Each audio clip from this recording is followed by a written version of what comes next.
On the list for a Toyota Prius, thinking it will save you money? Well, you may want to do the math before you make a move. Brooke finds out what's really the best ticket to ride. Who would have thought a few months ago the hottest car on the market would switch from this to this, the Toyota Prius? Sure, nothing fancy on the outside, buyers like what they see under the hood, a fuel-efficient machine that's half electric, half gasoline-powered. And with the recent fever for saving fuel, the Prius has become a rare breed. You would see, a Corvette or a Porsche or a Ferrari or something exotic would show up, and you see these huge crowds. And now we see them with a hybrid. And it's funny to watch. I mean, it's they can't get enough of them, obviously, which tells me that retail-wise, they're very, very popular. So popular, you can't find a new one on the lot. Doug Peterson, an auctioneer for several West Coast auto auctions, told me this sudden Prius surge basically happened overnight.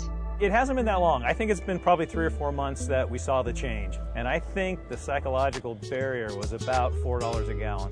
And with about $4.10 or $4.15 a gallon in the wholesale auction market, we saw a huge change. And they're not cheap. In recent sales figures, buyers are paying more for a year-old Prius than they would for a new one. On the flip side, luxury trucks and SUVs are taking a huge hit. The dealers tell me that they would take Kelley Blue Book and some guys would cut it right in half, on the SUVs and say, if it's got a $50,000 book, I'm looking at around 25 to 30. It may seem like buying the Prius is a quick fix, but will you really save money in the long run? I stopped by Paul Christensen's motor company to do the math. Here's Paul's breakdown, keeping in mind the current gas prices at over $4 a gallon, and if you drive 15,000 miles a year, it'll cost you $1,335 a year to fuel an 08 Prius, $2,122 to drive an 08 Corolla.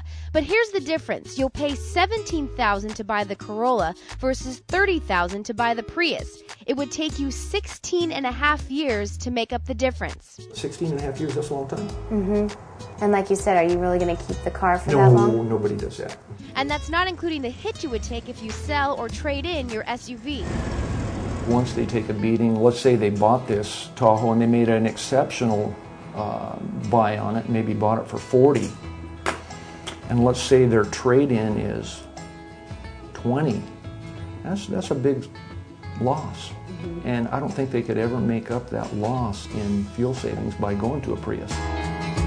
Personally, I've been doing cars since 1975, and I think it's a knee-jerk reaction. So what is the answer to saving money in the current car market? Doug Peterson says, write it out. My advice is if you can hold, I think I would just, And if you do the math, as far as how much more a year you're paying for gas, I mean, it adds up, but if you have a decent job and you have an SUV to begin with, which means you probably had a decent job, chances are you can work your way through this. For Better TV, I'm Brooke Carlson. Toyota reports they sold more than 22,000 Prius cars in the first 3 months of this year, more than double the amount sold in the first 3 months of 2004. If you're still interested in purchasing one, you better get yourself on a waiting list. Thank you for watching Better.tv. Please email us your thoughts, ideas at Better.tv. Together we'll make your home, family, and life better.